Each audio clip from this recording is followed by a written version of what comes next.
Hello and welcome to Cooking with Craig. Been a while. So today we're going to make chicken nuggets. You know what you're saying? Can I just go to the grocery store, buy a box of those and heat them up? I said chicken nuggets, not chicken nougat. We're going to make stuff with all real ingredients. So, you know, every once in a while you can actually impress the people you have that show them that maybe you actually do care about them. So first off, we're going to do one of the fun parts. You can get your kids to help you with this. We're going to take this bag of crackers. We're going to beat the crap out of it.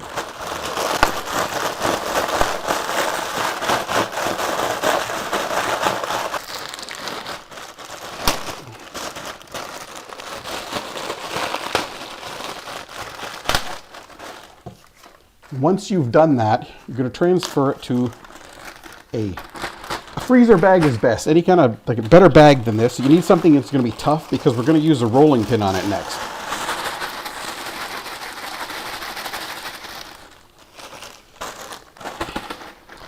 So the most important thing to remember here is to roll the bag up like that and get as much of the air out of it as possible first, because the air pockets in here really are not going to be your friend. Spread it out and commence a rolling.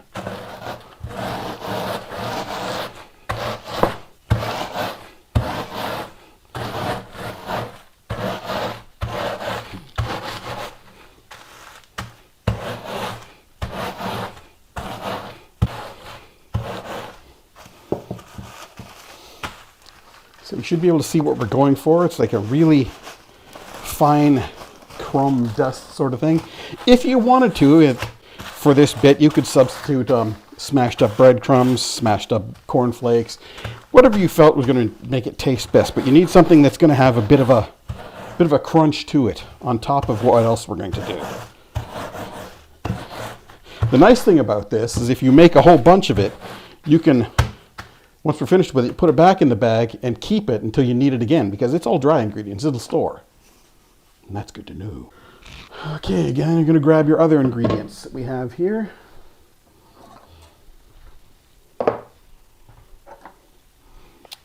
Which are listed right there, but they are 2 cups of Parmesan, 4 teaspoons of garlic, 4 tablespoons of Italian blend, and 1 teaspoon of salt.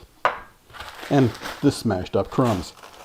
I'm going to add all of that to this bowl and mix this and this and this.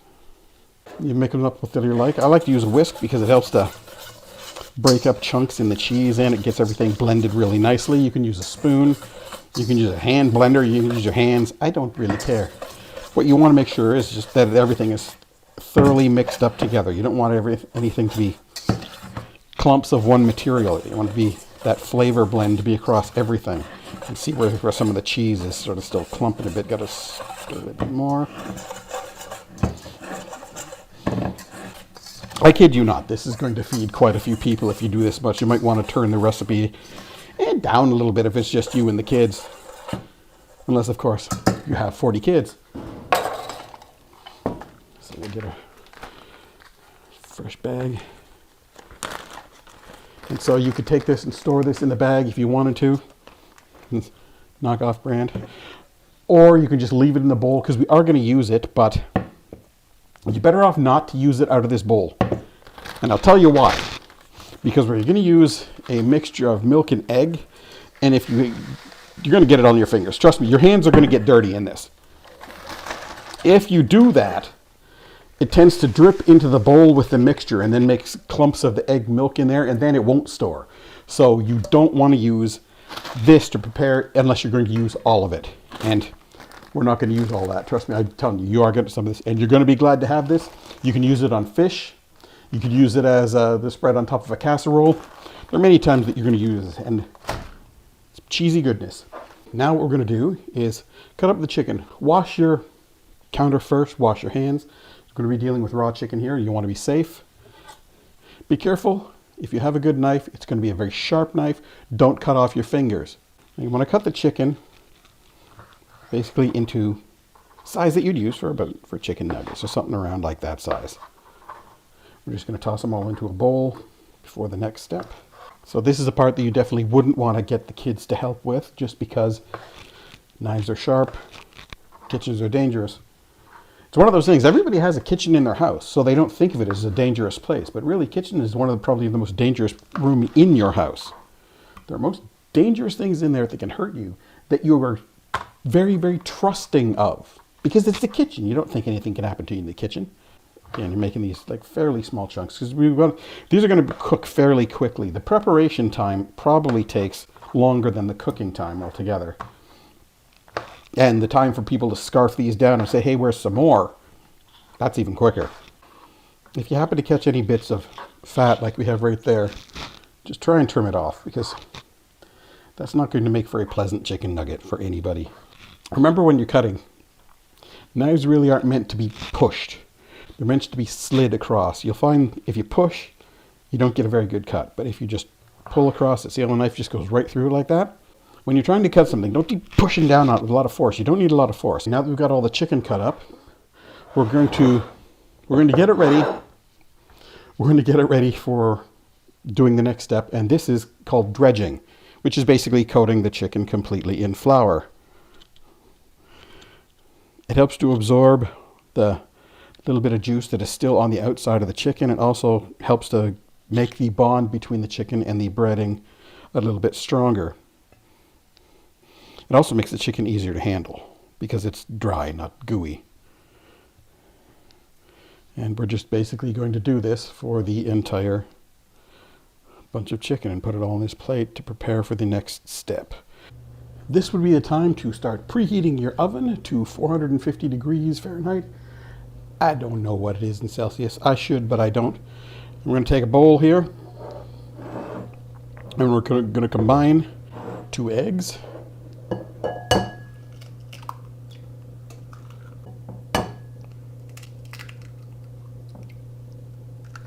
And 2 cups of milk. And then we're going to whisk that up.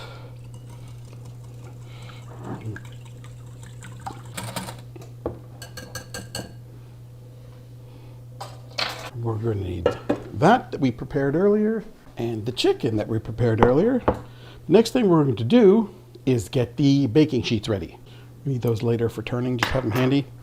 So another tip for you, when you're getting your baking sheets ready, even if they're non-stick, you can line them with some tin foil, because you may have noticed in your cooking before that the grease from chicken quickly turns into this really baked on brown crud-like stuff that if you don't get it off right away, it doesn't want to come off.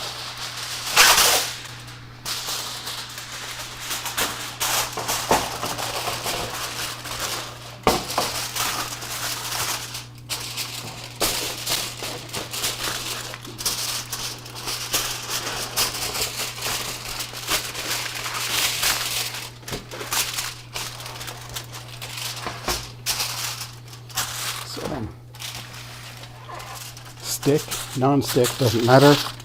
Pop open some oil and grab a clean paper towel. Dribble a bit of oil in the bottom of there and just spread it around. It's a very thin coating of oil. You don't want them to be floating in it. We're not deep frying them. You just want to be covered so they're not going to stick. Okay, we're going to take our dredged chicken, crumb mixture, and our milk and egg mixture. Your fingers are going to get dirty. Don't worry about it. Just cook.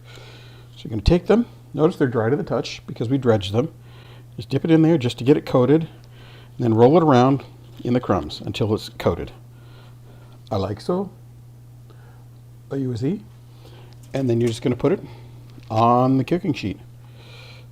This step is that easy.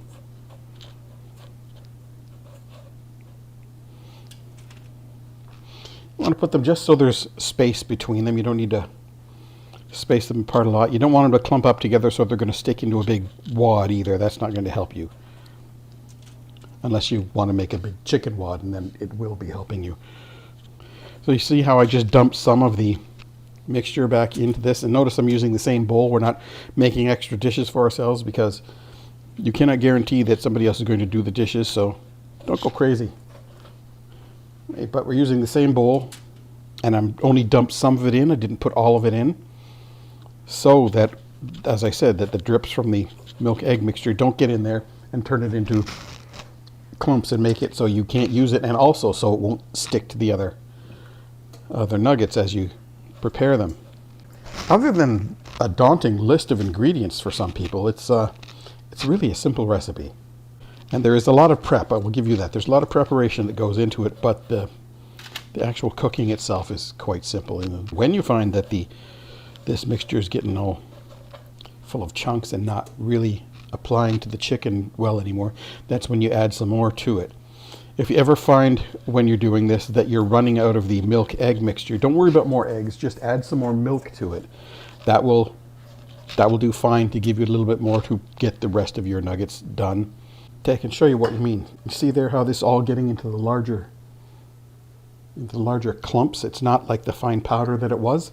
You can dump that out if you want, or just add a bunch more on top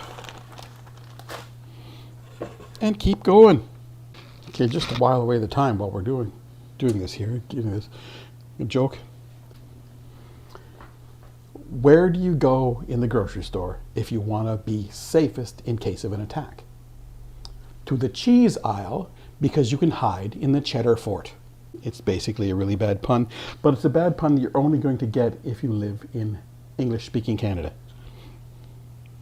Because there's this particular situation only arises there. Okay, once you've got them all ready, it's time to pop them in the oven for their first trip.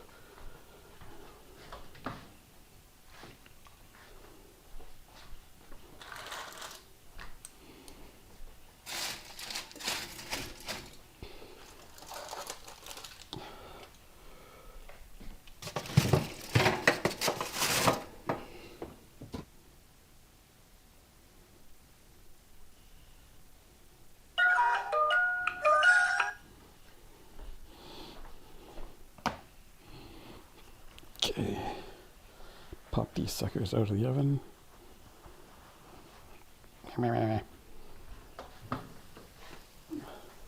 Wow.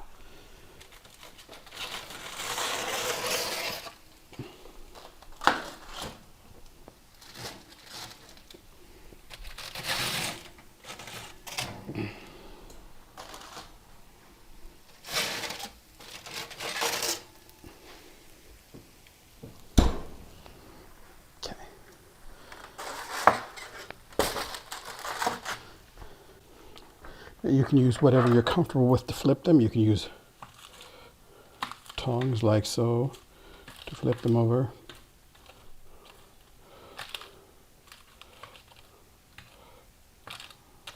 Which can be different. Or you can use just a fork or a spatula, whatever you like.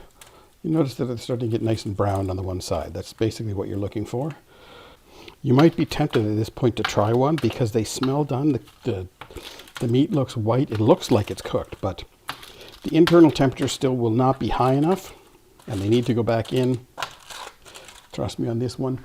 Do not eat these right now. So we're going to pop them back in the oven for another 10 minutes.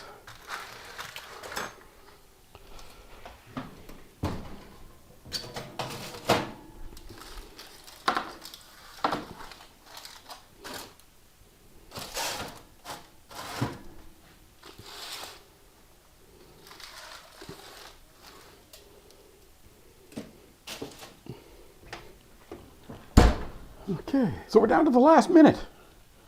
So you want to get some kind of tray to put them in. And you want to get out your cooking thermometer. Make sure that it is clean. Turn it on. And for chicken, we're looking for a minimum of 165 degrees Fahrenheit. And we're going to test the biggest chunks in the center to make sure that you get that temperature, at least that. Over that is fine. Under that, put them back in for another minute. I'm pretty sure with the 20 minutes here, we will be fine, but always have that as a backup just in case. Basically, you don't want to have your dinner party end by you killing your guests.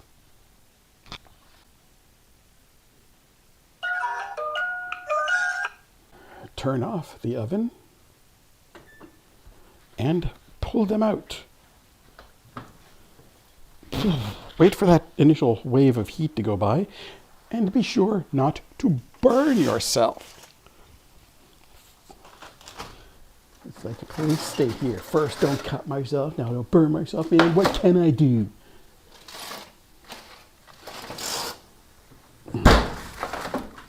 Okay, so they're all out. I'm going to take the temperature gauge. I'm going to pop it right into one of the thick ones here. And it is over 180 and still rising. I will check another one. 178. Check on this tray. 166. And one on here.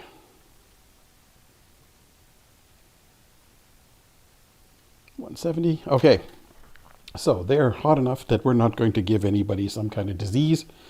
Well, at least not with the chicken nuggets. What you get up to in your own time, that's up to you.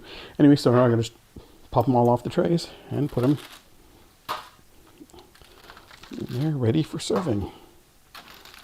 Or ready for putting on a nicer tray and then serving.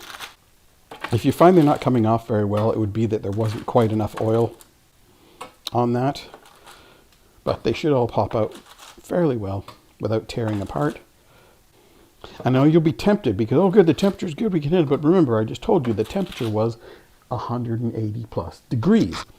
Don't stick one of these in your mouth. You don't want to do that. Give them a couple minutes to cool off. They're not going to rise up and become your chicken overlords. Granted, they're not the same regular shape as something you would get out of a box of frozen ones. But they're also 100% pure chicken breast. Because you did them yourself. And that's the best thing. When somebody says, oh, these are great. Where did you get them? You can say, I did them myself. Don't tell them you got the recipe from some guy on the internet. Just tell them you did them yourself. And let them marvel at how good you are. So there's all that's done. These are going to clean up really easy because it's just a matter of taking the tin foil off. So what we're down to here is get some of your favorite barbecue sauce. Pop a few on the tray.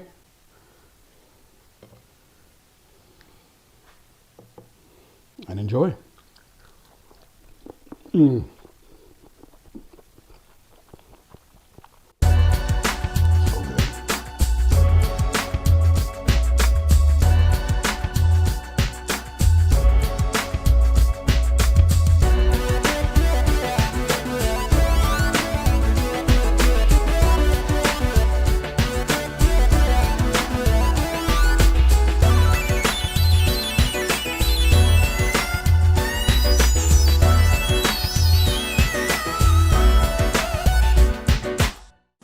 Oh, hi. You caught me in between recipes here. Just wanted to be a couple things to show you. So how about like this? That's right. Now we have Cooking with Greg merch for you to get. Hey, maybe I'm thirsty. I could use something. That's not it. That's the trophy for winning 4th place in the provincial Works Canadian MasterChef. Well, I suppose you could drink out of that, but really, put that over there. So really, I could use something to drink. Look at that! We have glasses too. So now you finish watching the video, head on over to the merch store and pick up some stuff and represent. Do it. See you next time.